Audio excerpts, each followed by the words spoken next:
کا دل پتے کی طرح لرز رہا تھا۔ وجہ امی کا بلند ہوتا پارا تھا۔ ماں نکرانی ہے ان کی کہ پکا پکا کر کھلاتی رہے ان مہارانیوں کو اور یہ کھا کر چلی جائیں۔ ارے دوسروں کی اولاد بھی تو ہے جو سارے گھر کو ناشتہ کروا کر سکول جاتی ہے۔ تم ایسا کون سا انوکھا پڑھتی ہو؟ وہ بھی تمہیں ایک جنہوں نے پڑھائی کے ساتھ ساتھ گھر سنبھال رکھا ہے۔ اسے کالج سے دیر ہو رہی تھی۔ وہ ناشتہ کرنے کے لیے کچن میں آئی۔ جیسے ہی اس نے ہاٹ پاٹ کی طرف ہاتھ بڑھایا تو فارہ بیگم نے فوراً سے اس کا ہاتھ جھٹک دیا۔ اپنا ناشتہ بناؤ، میرے پکے ہوئے کو ہاتھ نہ لگاؤ۔ اس کے دل پر دھکا سا پڑا۔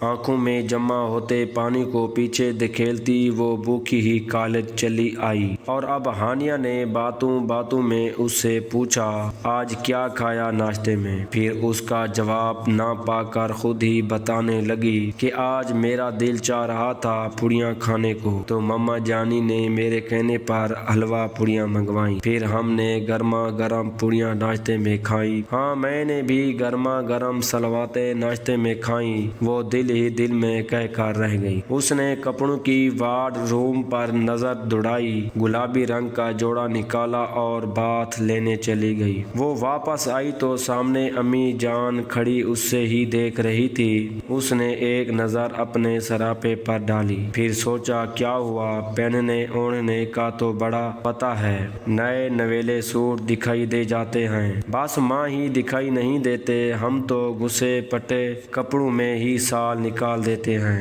میری ماں ہر بار 5-5 ہزار دیتی ہے کپڑوں کے لیے اور میں اولاد کی بھلائی کے لیے گھر کے خرچوں میں لگا دیتی ہوں، ورنہ ہوتی جو تمہاری تائی جیسی تو خوب نئے نکور کپڑے پہنتی۔ احسان مانو اپنی ماں کا، مگر نہ انہیں کیا احساس، اور وہ اپنی جگہ پر بد دل سی کھڑی رہ گئی۔ ابو فیس دے دیں، اس نے ہلکی آواز میں کہا، یہ جو رات دن کام کر کے فیس بھرتے ہیں نا، انہیں احسان مانو ہمارا، ورنہ دیکھا نہیں رقیہ نے کیسے 10-10 کرا کے گھر بٹھا لیا کہ ہم سے نہیں بھری جاتی فیسیں۔ اس مہنگائی کے دور میں تمہیں پڑھا لکھا رہے ہیں، ورنہ وہ لوگ بھی ہیں جنہوں نے اڈے پہ سلائی پہ بٹھا رکھی ہیں بیٹیاں۔ ابو جیب خرچ اور خلاصے اس نے بات ادھوری چھوڑ دی۔ درختوں پر لگتے ہیں نا پیسے، جہاں سے تمہارا باپ توڑ توڑ کر لاتا رہے، نہ جانے کیا کرے گا ان کا باپ اتنا پیسہ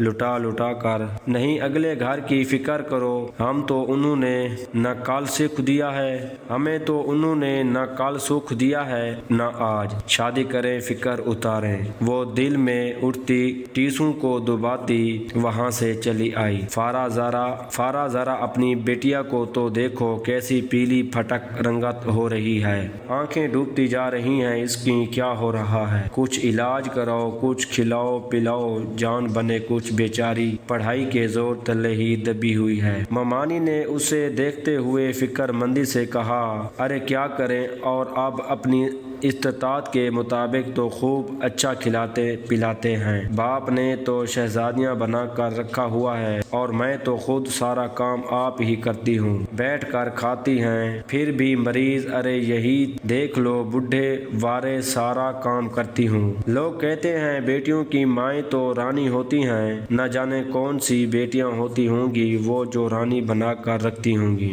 ہمیں تو ہماری بیٹیوں نے نکرانی بنا کر رکھا ہے، بیٹیاں اچھی ہوں تو دل سے دعائیں نکلتی ہیں۔ ماں کے ان الفاظ نے اس کے جسم سے رہی صحیح توانائی بھی کھینچ نکالی۔ وہ قریب پڑے صوفے پر ڈھہ سی گئی۔ اسے آج تک سمجھ نہ آئی کہ اس کی ماں کو ان سے پرخاش کیا ہے، وہ ہر وقت تلخ کلامی کیوں کرتی ہیں۔ کبھی اسے لگتا کہ ماں کو صرف کام سے غرض ہے، ہر وقت گھر کے کام نہ کرنے کے تانے، ایسے بھی نہیں تھا کہ وہ کام چور تھی یا بہت پوہ وہ سارے کاموں میں امی کی مدد کرواتی تھی مگر آگے بڑھنے سے ڈرتی تھی۔ ہر کام کے وقت یہ خوف ہما کی رہتا کہ اگر یہ خراب ہو گیا تو اگر یہ غلط ہو گیا تو اماں بہت ڈانٹیں گی۔ در حقیقت فارہ بیگم سخت مزاج اور تنقیدی نگاہ، ہر کام میں نکتہ چینی، کیڑے نکالنا اور نقص بتانا ان کا پسندیدہ مشغلہ تھا۔ صرف یہی نہیں، تھوڑی سی بھی غلطی ہو جاتی تو وہ رائی کا پہاڑ بنا لیتے۔ اس غلطی کو اتنا اچھالتی کہ وہ خطا وار سے سزاوار بن جاتا۔ ان کی دوسری بری عادت تھی، ہر وہ کام جو انہوں نے کیا ہوتا وہ حسن سلیقے کی مثال قائم ہوتا۔